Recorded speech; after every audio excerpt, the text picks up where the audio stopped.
Welcome, physical educators. This is Thinking PE. Because Phi Ed is more than just fun and games.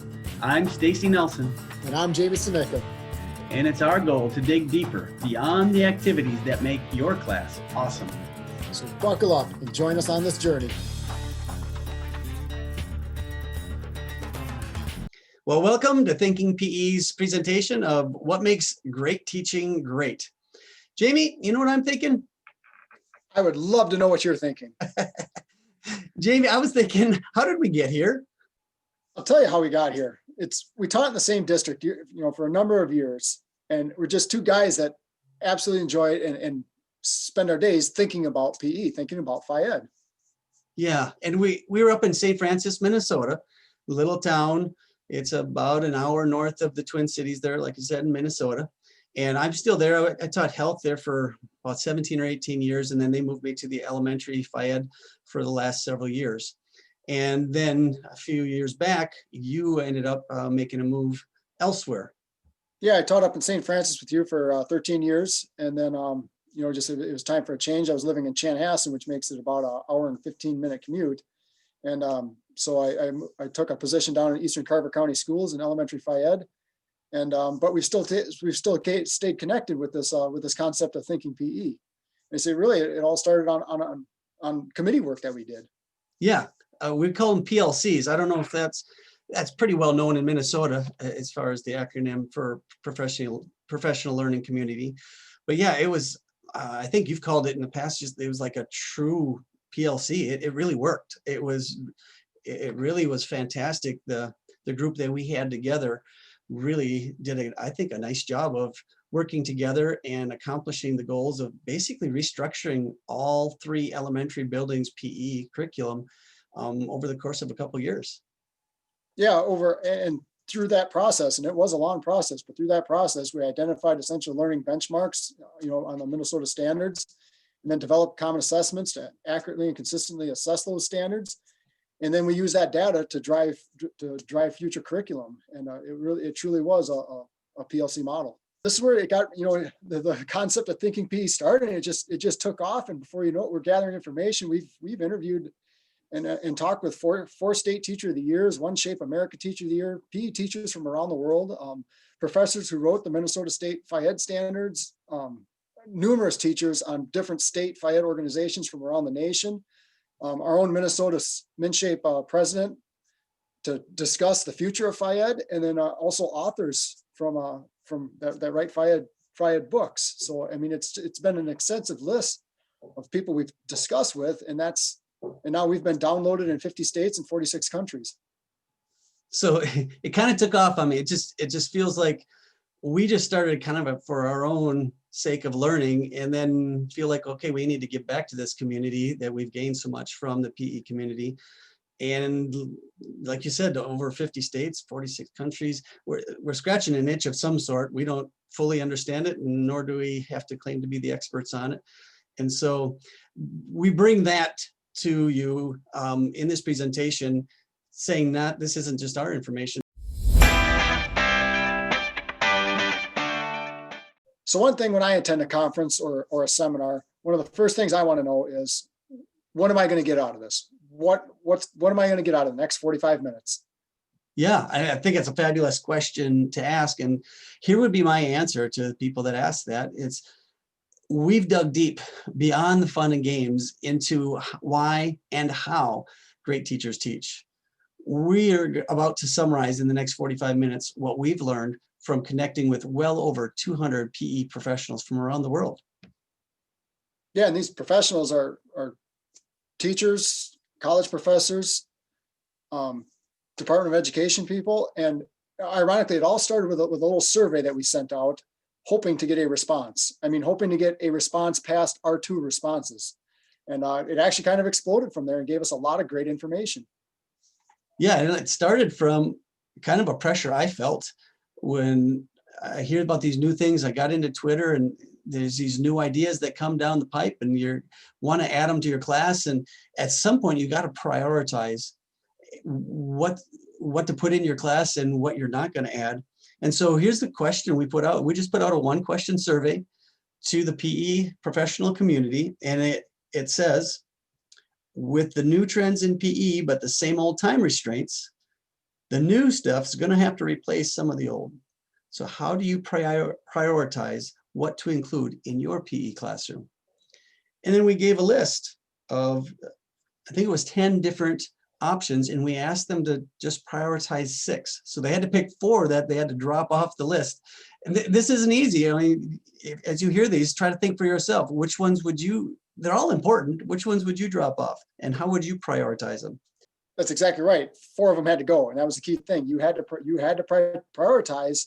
And so the 10 of them, not in any order, but it was aligned to the standards, activity time in class, build relationships, fun, skill work, assessing and grading, integrating technology, yoga and mindfulness, cross-curricular, and finally gamifying. So out of those 10 PE teachers, you had to rank and pick 6 of them. 4 of them had to go. And then not only just pick 6, but you had to pick and rank them. What's number 1?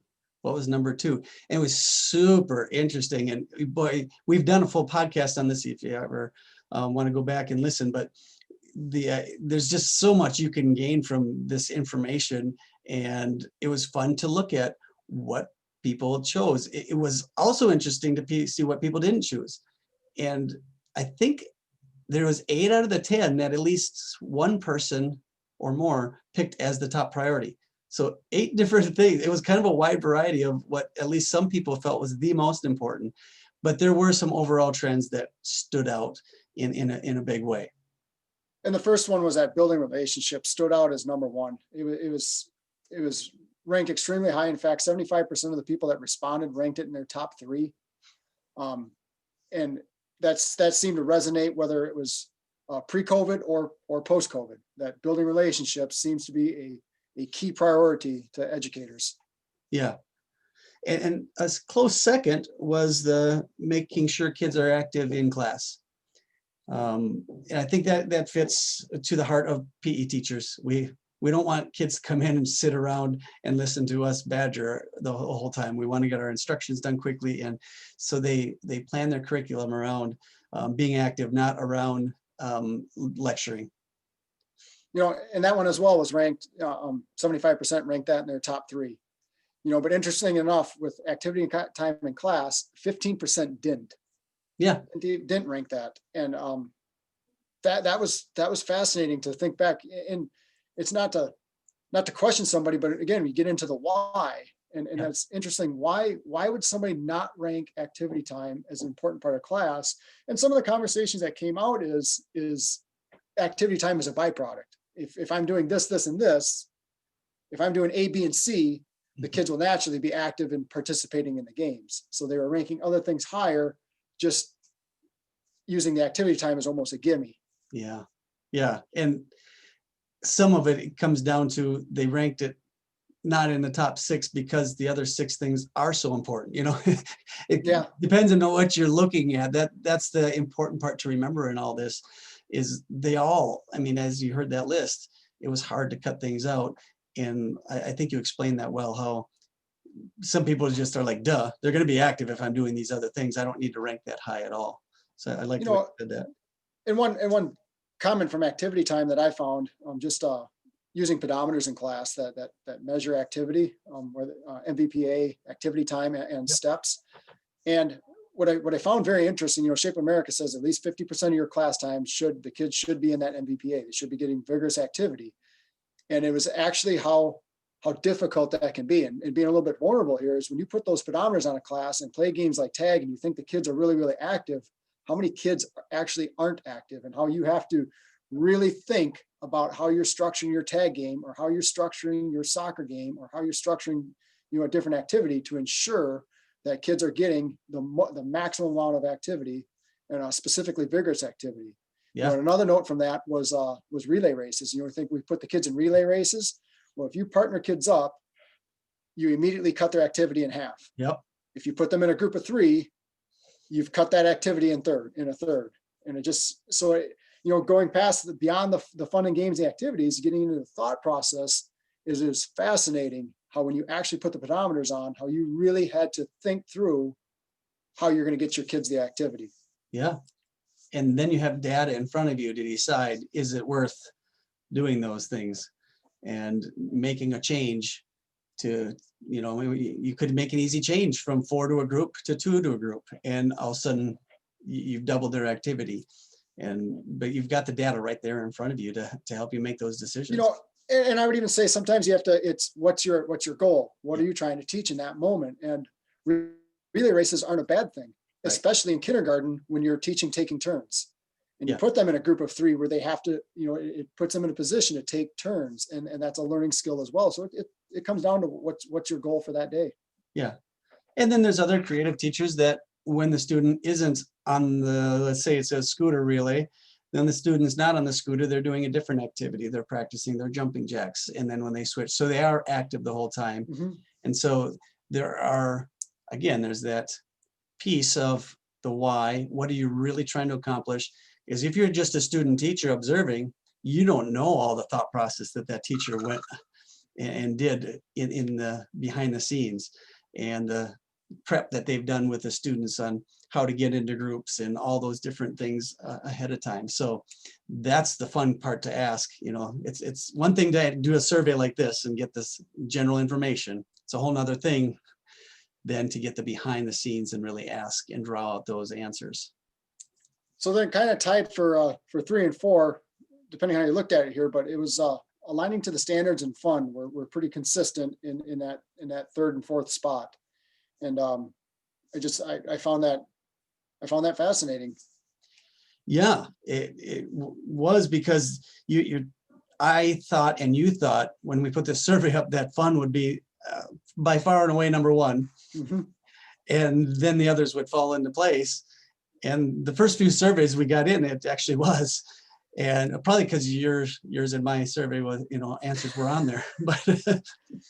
But after we started thinking about it, it all started to make a whole lot more sense that, yeah, fun is in there. It's just not the top priority, or at least it's hard to put that on paper and say, hey, fun is, making sure the kids have fun is my number 1 priority.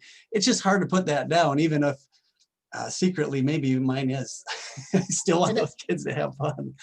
and that's a great point. It is almost a fear or taboo to put a focus on fun. But I think maybe when we put the survey out, we could have prefaced that a little bit better and said,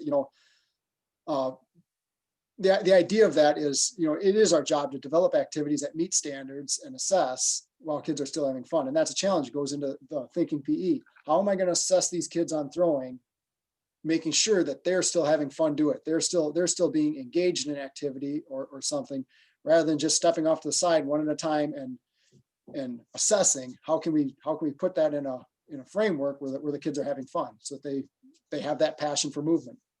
Yeah. And that could be another thing where people are answering the question, assuming that fun is a byproduct.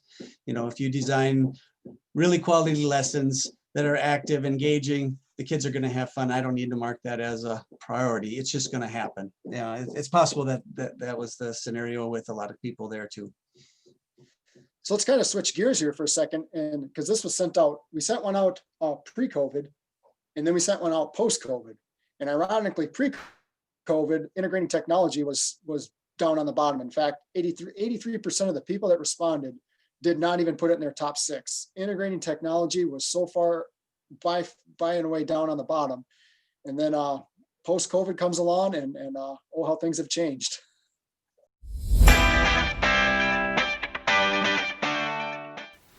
So this is where it would be fun, if we were live and in person, to have a group discussion based on these priorities. It would be fun to see what your predictions are. But we're not live and in person, so we're going to try something here. We're going to leave this screen up and let you look at the priorities as PE teachers saw them back in February, just before COVID hit worldwide and put most people to distance learning. And after a few moments, then we'll come back and we'll give you the results of the survey we did in I think it was mid to late April, and we'll see how your predictions are. So take some time, predict which priorities maybe went up, which went down, which stayed the same. Did they all stay the same? I'm going to let you take a few moments here. We'll back off and we'll be quiet for a few moments, and then we'll be back.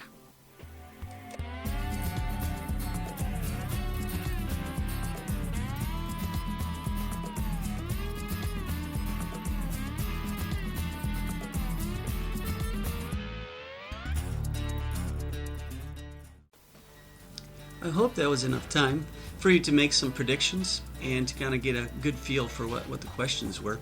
If not, feel free to hit pause and take the time you need. But now we're going to put up the results of the survey, and to kind of help you along a little bit and speed things along a tad, we have put some of the numbers in green and some in red. The green were the biggest risers and the red were the biggest fallers. The others didn't move a whole lot. So again, we're going to back off, give you some time to just reflect on this and see what you can gain from these results, and we'll be back in a few moments.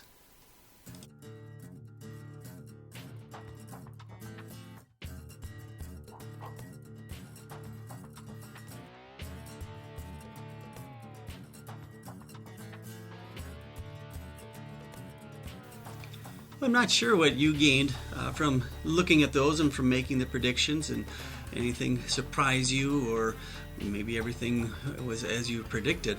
But for me, a couple of the takeaways, the big thing for me was to see that fun shot up to the top, and the priority of building relationships was still there, and those seemed to be the top two. And for many people, that active time, making sure kids were active, having a good time, and that we were building relationships. Those things really stood out, and that made a lot of sense. A couple of the ones that snuck up on me were mindfulness, how that jumped up from 4, or from 7 up to 4. And I guess that makes sense. I just wasn't, I wouldn't have thought of that. But people were worried about these kids and all the changes and what was happening there. Then the other one, when push came to shove, standards really dropped. I mean, the focus was on relationships and making sure kids are engaged and having a good time. And it was like, okay, you know what, we'll deal with standards later. We got to just make sure we've got these important things down first. And so, anyway, that was a takeaway for me. It would be interesting to hear what other people took away as you see this, and it might even be interesting to do this survey again a year from now and see how things are staying the same, or if there's changes that are happening throughout our PE community.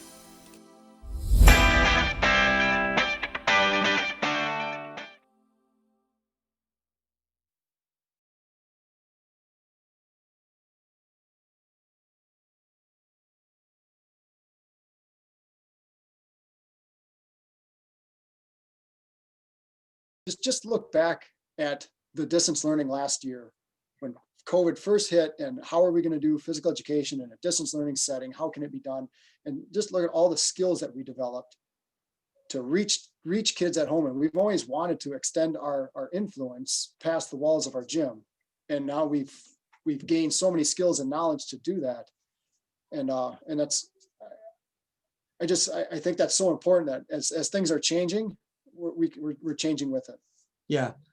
And you know what, through the interviews we've done and the PE teachers we've talked to over the year, it's just been amazing how they kind of all say that in their own little way.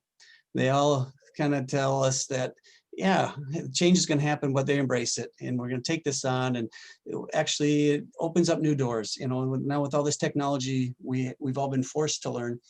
Now, what can we do with it? And it's just kind of that, I think you've referred to it, Jamie, in the past as a growth mindset. That's just a common thread through all the teachers that we've come in contact with, that we feel are quality teachers. It just seems like that's one of the common threads they have, is they have this growth mindset that goes right along with them. As we transition here, we kind of narrowed the importance of what makes great teaching great. We narrowed it down to what we call the 3 C's, and it tied into culture, content, and creativity. And in those 3 areas, the thought process behind what makes great teaching great falls under the umbrellas of culture, content, and creativity.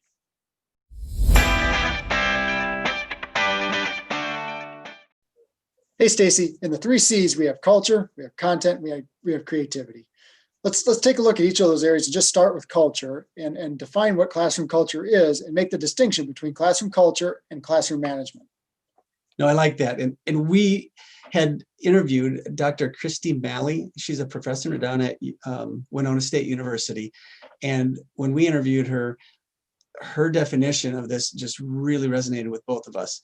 So we're going to play a short clip from that interview to help us with that definition. I started finding that my students, when they were out working with kids, like in a field experience, they would say, and I'd ask them, how'd the lesson go? They would say it went great, or that it didn't go well. And I'd always ask them why. And it was never about, well, my students learned, or they asked great questions. It was always whether or not they did what I asked them to do. And so they based the quality of their experience, or they would assess their own quality based on whether or not the students listened to them and followed the rules. And so they were so focused on managing them that they forgot that instructional strategies are our best way to manage students. That if we have sound instructional practices, then it's more about creating this culture of where the students look at you and they know you love teaching. It's obvious that you love your job. When every student believes that they are the most important person in your life at that moment in time, that you give them your undivided attention. And helping young developing teachers understand that it takes time to build relationships. One teacher sees a veteran teacher teaching. They think that's what's going to happen when they teach. And they don't realize all of the upfront work that went into establishing that culture.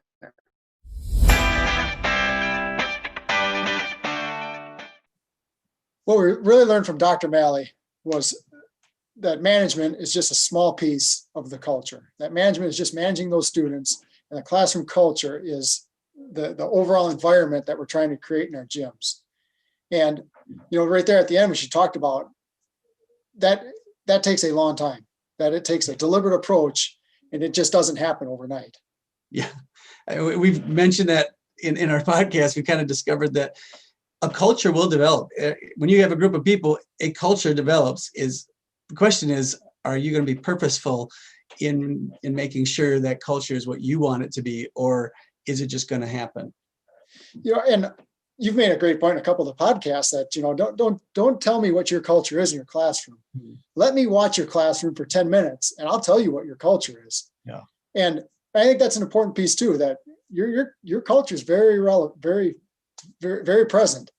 And when we look at culture though, we found through our surveys and just talking with a number of teachers that relationships is real high, is the number one priority when it comes to building a classroom culture, the relationships with your students. Yeah, and it takes quite an interview to really get to dig into what different people mean by building relationships, because that can be done in many different ways, and especially if you're online compared to in person, if you see kids every day compared to if you see them at once every 4 days, all these things change, and it changes between personalities. You're absolutely right, Stacy. It's those just like Dr. Malley said there, it's when the students believe and know that they are the most important thing in that particular moment.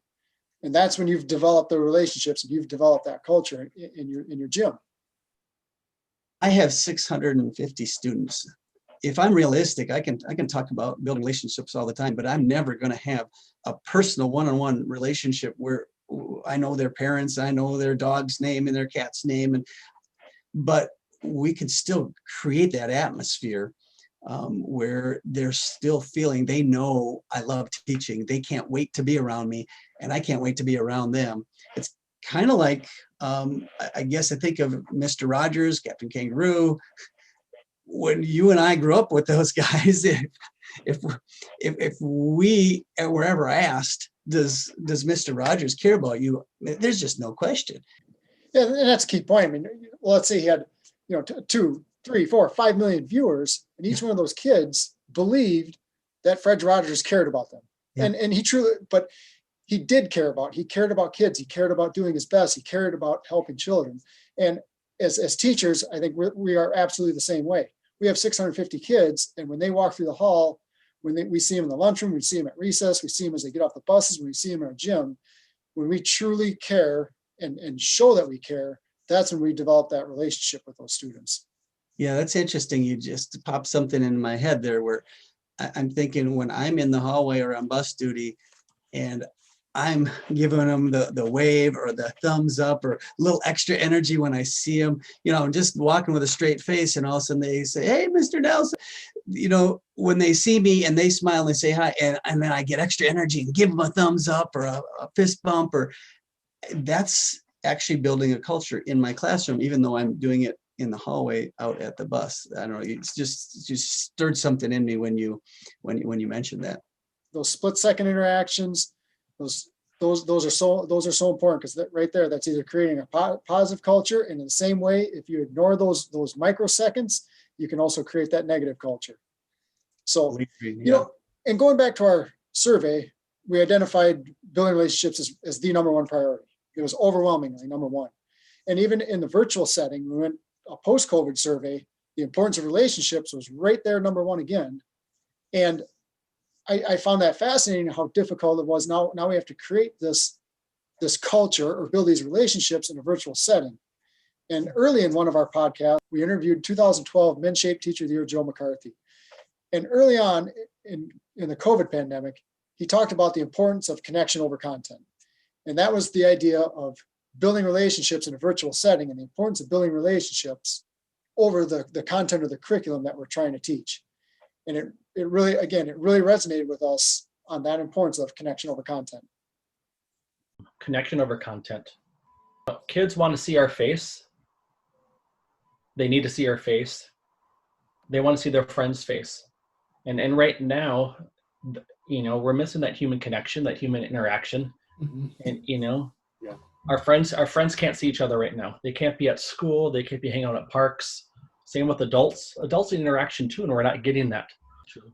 And right now, just on a side note, I coach a travel 5th grade soccer team that my boy's on. Yep. And every Monday we have a virtual chat. Okay. And this last Monday, as I ask them questions, I say, "What are you guys missing? What's missing in your life?" Connection. Yeah. Connection. They miss being connected. They miss hanging out. They miss joking around.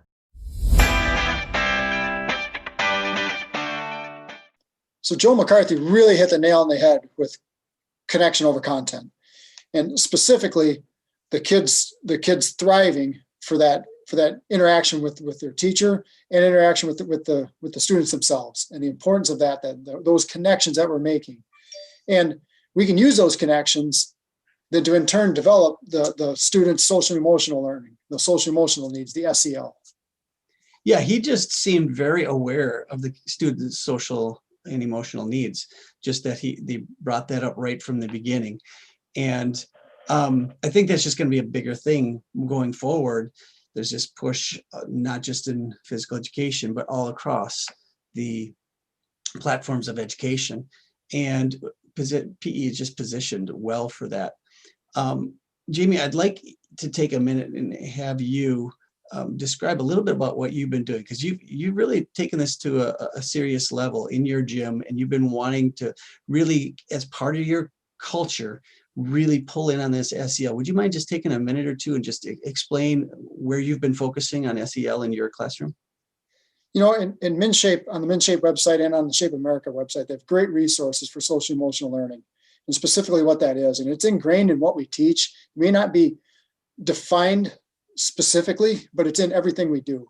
And the one area that I really focused on was the safety, and broke it down into there's two kinds of safety. There's the physical safety, which, we don't want kids crashing into each other, crashing into walls, misusing equipment. And we're all aware of that, but I took it to more what I call emoji safe. And I have an emoji of a smiling face. We want to keep it emoji safe. We want to make sure our bodies don't get hurt, but we also want to make sure we're not hurting our feelings either. And that's been a distinct and deliberate effort of keeping an emoji safe in the gym. And it just starts with creating an environment where it's okay to make mistakes. We want to allow that opportunity where if a student makes a mistake, we don't want them to laugh, but it's explaining why that's important. And I give an example. If a student shoots a basketball for the first time and that student shoots an air ball, and the kids laugh at that student, that student will never pick up a basketball again. We have ruined that experience for that student. But now take a different route. And if a student shoots an air ball and we encourage that student, we give them, and we're patient, and that's a key there. We're patient. We give them, we adapt. We adapt the game. We adapt the size of the basketball. We make changes. We allow them more practice.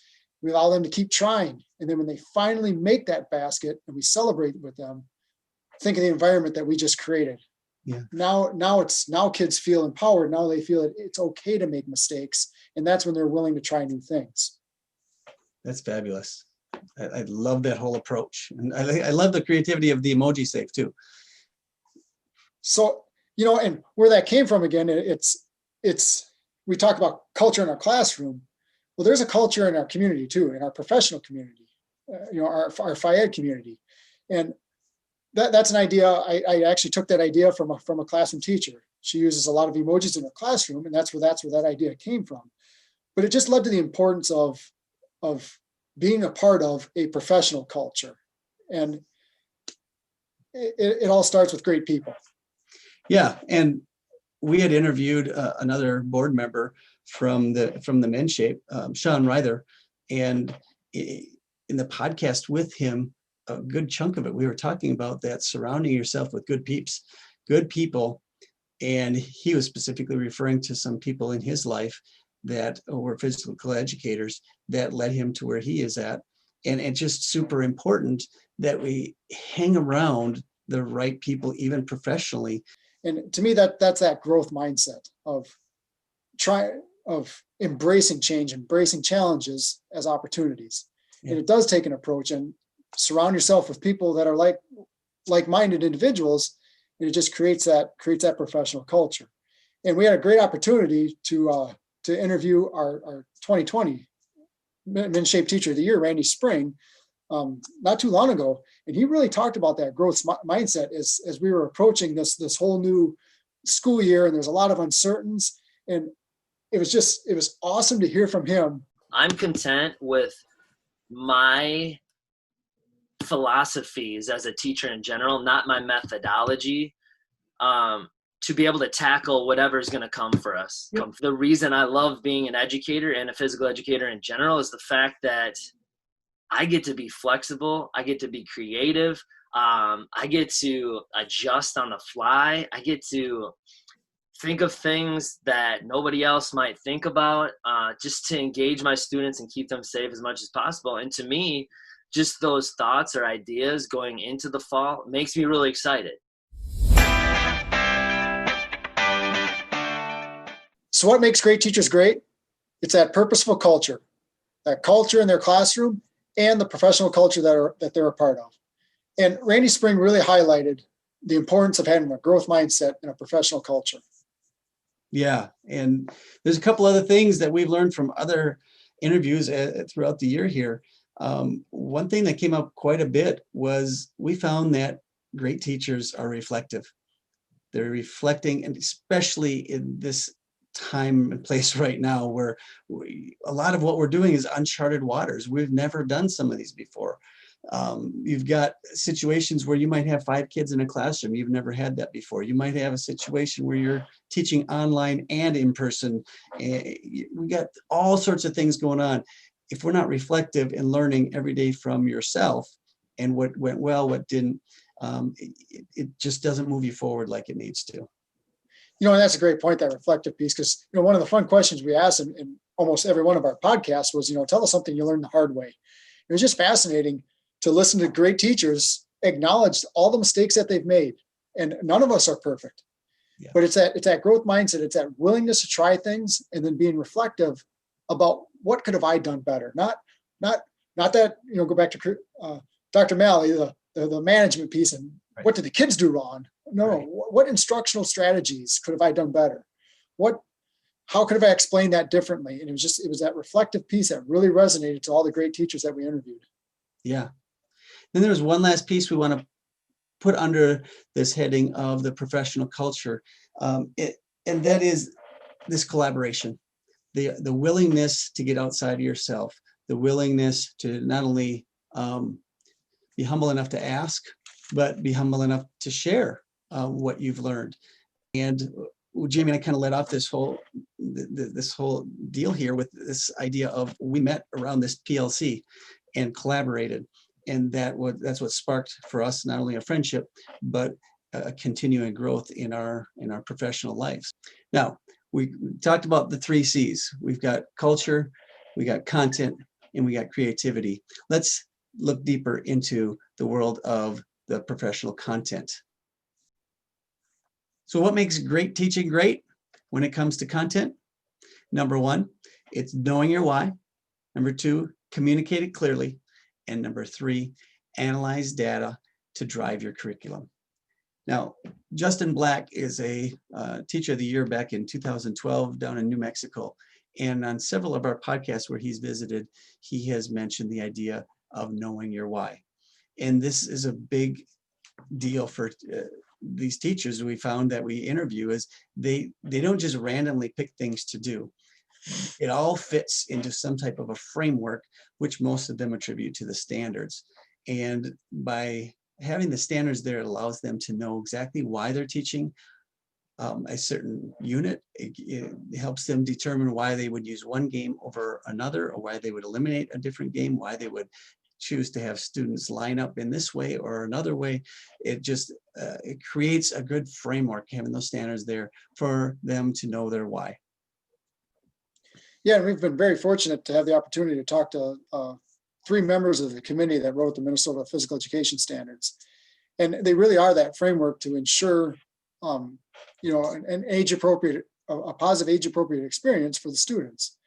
And kind of like you said, it's just not random stuff. It's a solid framework of why we do things. Why do we play the games, the activities? Why do we do that soccer game? Why do we do that invasion game? Why do we do that activity? Or this tag game or relay race? There's a deliberate intention behind it. And really, that's, to me, that sums up kind of the difference between playing catch at recess and playing catch in the gym. Is there is deliberate instruction going on, a deliberate why. Yeah. Yeah, and this kind of takes us back to our PLC days, when the whole PLC was focused around the standards, and then we were asked to create assessments. And once we created those assessments for those areas we really felt were essential, then we were able to analyze it, and not just ourselves, but we were able to analyze it with other teachers. And by doing that, that really allowed us to adjust our curriculum mid-year. We could look through this and say, whoa, only 48% of my students are meeting the standard at this point. I need to revisit this. And you can look at that as, oh, maybe that's a hassle. And it is, because you might have had your whole curriculum planned out for the year. But it just feels like that's what the really good teachers are doing. Because otherwise, why assess? If you're not going to use it, are you using it just to tell the kids they didn't pass, and then you move on? That wasn't making sense to us. And so we really would adjust our curriculum, go back, circle back, and do those activities or units again. And I thought that just really ramped up our curriculum or our content up in St. Francis. And it's amazing how this circles back to being reflective as an important part of the culture, the professional culture that we're a part of. It ties into analyzing your data. And just like you said, using that data to drive your curriculum or drive your instruction is being reflective in those practices. If the data doesn't lie, if the data is not showing that growth of that learning, you as a professional, you as a great teacher, just like you said, circle back to reteach something, or communicate or collaborate with other colleagues in order to find a better way to do it. Yeah, and the reverse would be true. If all your students are already well past mastery, that doesn't mean you have to stop. You can certainly take it to another level. If your kids are doing jump rope and they've all met the standard, you can certainly take that group and teach double Dutch if you want to. That's the beauty of the standards. They're just minimum standards. They're not, it allows you the flexibility to do that if you're, again, analyzing your data and you have the freedom to move on with that then. So the other part of great teachers and their content is that communication. And it starts with the students, whether it's a senior in high school or a kindergarten, is being able to communicate what that learning target is, or what the why is for that day. Why are we doing this activity? And it's obviously way more simplified, and that's where the kid-friendly language or pictures comes into play when communicating that with kindergarten students.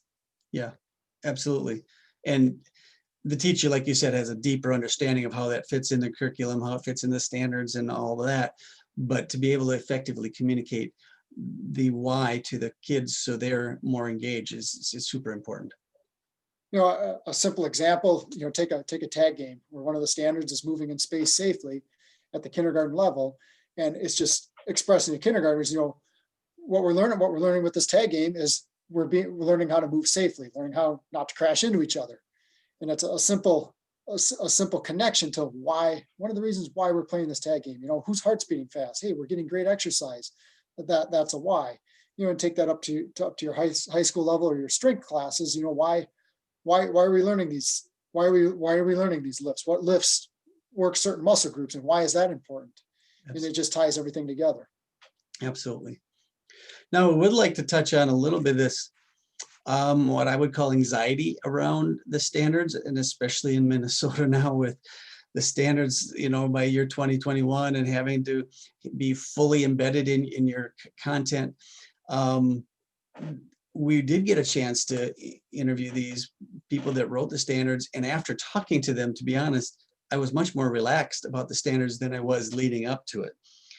Because I don't remember the exact number of benchmarks we have at the elementary level, 353 or something. But I was like, how am I going to make sure and assess all of those standards or all of those benchmarks, and then have time to look at the data and then grading? And it was just kind of like this, oh no. But through talking to them, especially Carol Martin, our interview with her, if you ever want to go back and listen to that podcast, she's a former professor at St. Cloud University. She really did a good job of setting my mind at ease. I don't know if you felt the same thing, Jamie, but the idea of we are already doing a lot of this that they're asking us to do with the standards is just tweaking it and being able to write it down. And that number two piece about communicate it clearly, to show anybody that would ask, whether that's an administrator or if you have another colleague come in, if somebody moves out, retires, and somebody new comes in, to be able to communicate those standards and those assessments clearly to the new person. That's the idea. What she was saying is we're already doing these things. We just need to tweak a little bit on how we communicate it. And she just helped me just relax a lot, those ideas.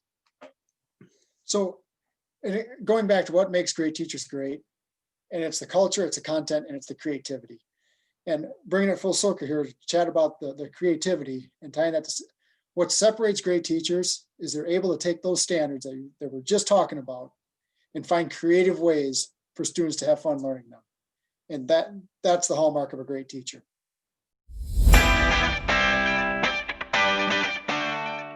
Well, we're making our way through the 3 C's. You know, we started talking about culture.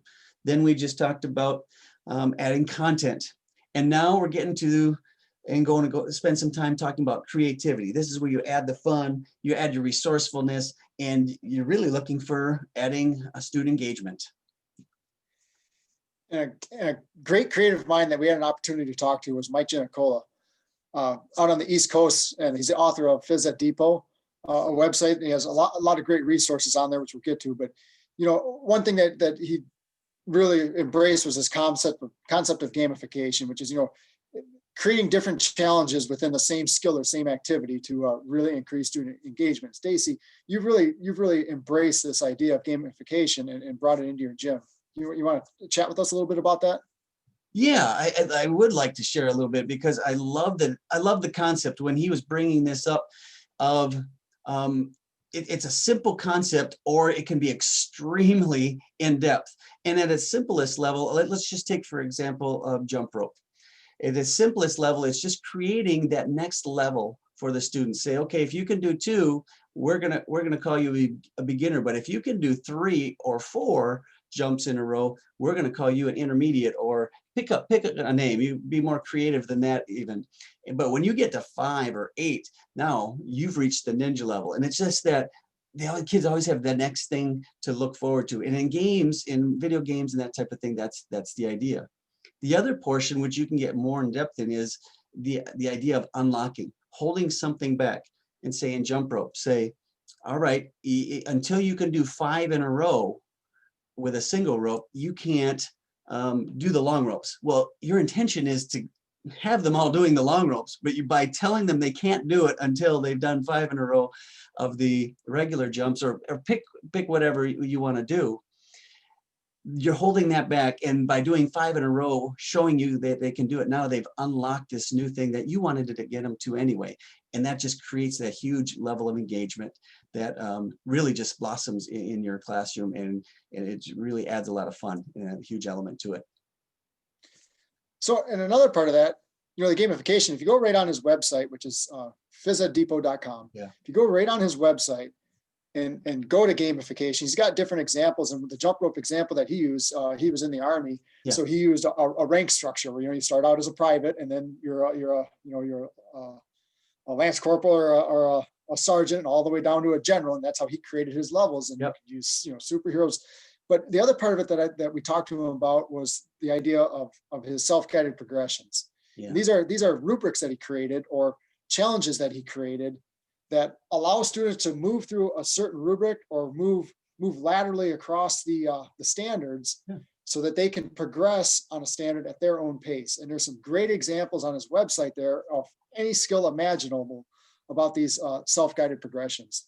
Yeah, I'd really recommend going to his website. Again, it's physeddepot.com, spending some time there just browsing through, and he has resources you can grab right from it, many things right there. Any way he can promote you, if you use his stuff or just modify his stuff, or if he just gives you a great idea, he's all over that idea of just helping. He's got his website there as a resource to help us. Let's use it, I guess. That's what I'd say. The importance of creativity, though, being able to adapt and change in an ever-changing world. And that's where the creative mind, or the creativity, becomes an asset.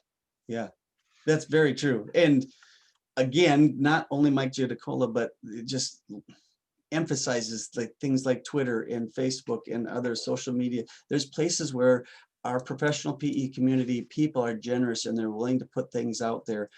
Let's use it. Use their creativity to spark your own mind, or just borrow their creativity and the gifts that people have that are, maybe they're better video editors, or they're better at yoga, or they're better at something. Let people that are gifted in those areas be that creativity for you. And it's all out there, and most of it's free. And if it's not, it's very low cost. And to break it down to its simplest terms, it's just about having fun. And that's what creativity is. It's taking a stand. How can I take a standard of throwing and catching and make it fun for the student? Yeah. So, we can do assessments where we can pull them off to the side, and we can assess them one at a time, how they're doing according to rubric, or we can come up with a creative way so that they can play a game, and at the same time I can run that assessment. So really, they don't even know they're being assessed. They're just having fun. Fully 100% agree with that. That's you and I have had so many discussions around that, not letting assessment and other things interfere with the flow of having fun, and with the kids having fun. But there's a piece I want to add in that Mike Giudicola really emphasizes, is allowing yourself to have fun with the kids is a huge part of this creativity. Be creative enough where you can actually enjoy the class, because when you're having fun with the kids, their engagement's going to go way up as well. Oh, it's contagious. So if you stuck with us for this whole journey here, even from the beginning of Thinking PE, what we've put together is, what makes a great teacher great? It starts with the culture. It starts with being purposeful in developing a classroom culture and your professional culture. Then there's the content. Obviously, we have to have good content, but we narrowed that down to talking about knowing your why, communicating it clearly, and then using your analyzed data to actually drive your curriculum. And the final point of what makes a great teacher great is that creativity. And that's developing purposeful, meaningful, and engaging lessons. And that is Thinking PE. Connect with us on Facebook and Twitter at Thinking PE. Find us on all your favorite podcast providers by searching Thinking PE. For more resources and videos, go to www.thinkingpe.com. Thanks for listening.